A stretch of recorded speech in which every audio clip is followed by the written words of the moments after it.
I want to start with that first point of like, did Pep overthink it? The answer is, I think, yes from all of us. Me and Grant were doing a live watch along for Barca versus Real.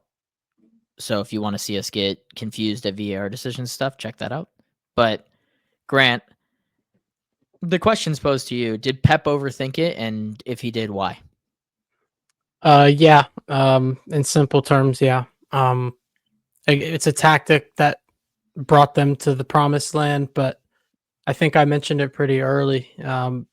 Nunez being the right center back in possession, that's not something he's very comfortable doing.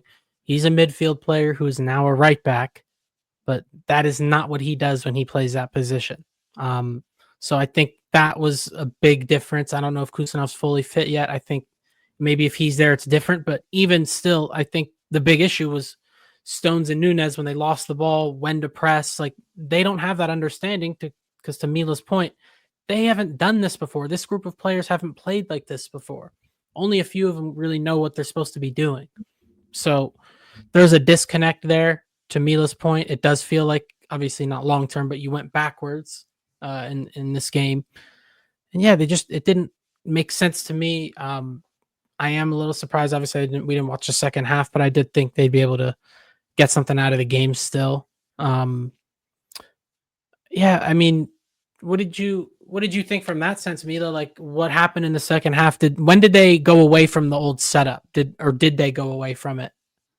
I mean, it starts the second that you put a 6 into the game, I think is the best way to look at it. Yeah. And let me When check. That was at the 61. 61st minute. Yeah. Yeah, You Reinders also doesn't do that go job. you You go No, and you make a play that's good John point. too much. Stones. John Stones goes out. You change back to the old formation or the new formation in the 61st minute, and then we pick up the pace from there.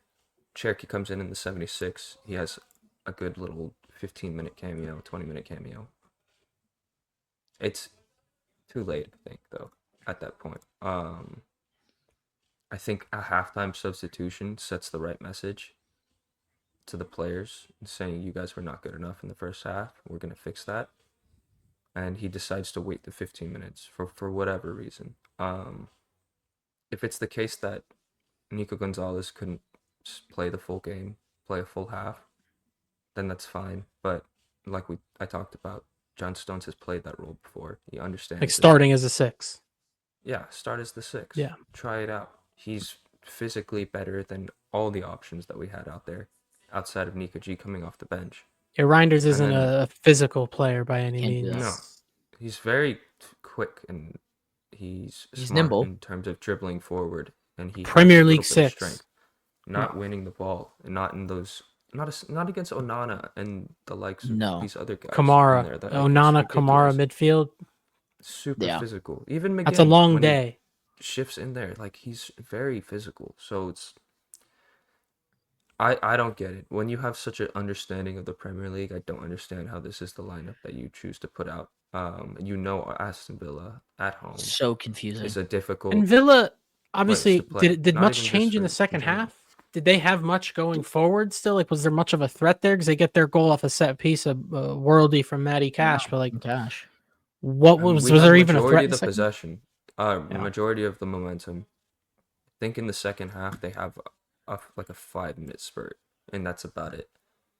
The rest of us pushing the entire time. They just lock up the goal, and it's good. We had 18 shots. I just don't get it. We watched the City team all of last year fall into the same trap. Look, it's not rocket science if you're going up against a midfield of McGinn, Kamara, Onana, and Rogers to play a combative physical midfield. And that's City have gone away from what he went to here. It just doesn't make any sense. To go up against that midfield with Reinders and Silva, it's suicide. And look, they've scored 9 goals this year. Villa in the league, 9 goals in 9 games. Like they don't produce chances. To your guys' credit, Watkins has been shit. To go into this game knowing that Villa tends to get their best matchup against Holland, and it was super puzzling And Did you have any Martin- thoughts on your Loney's performance, Dylan? Oh, he's the best player ever. Villa should sign him tomorrow. Getting Man, Stinker and it's hooked sad. after coming on for an injured player and only getting like a 50-minute cameo is crazy. That The dude's career in the client, bro. fucking bin. The client.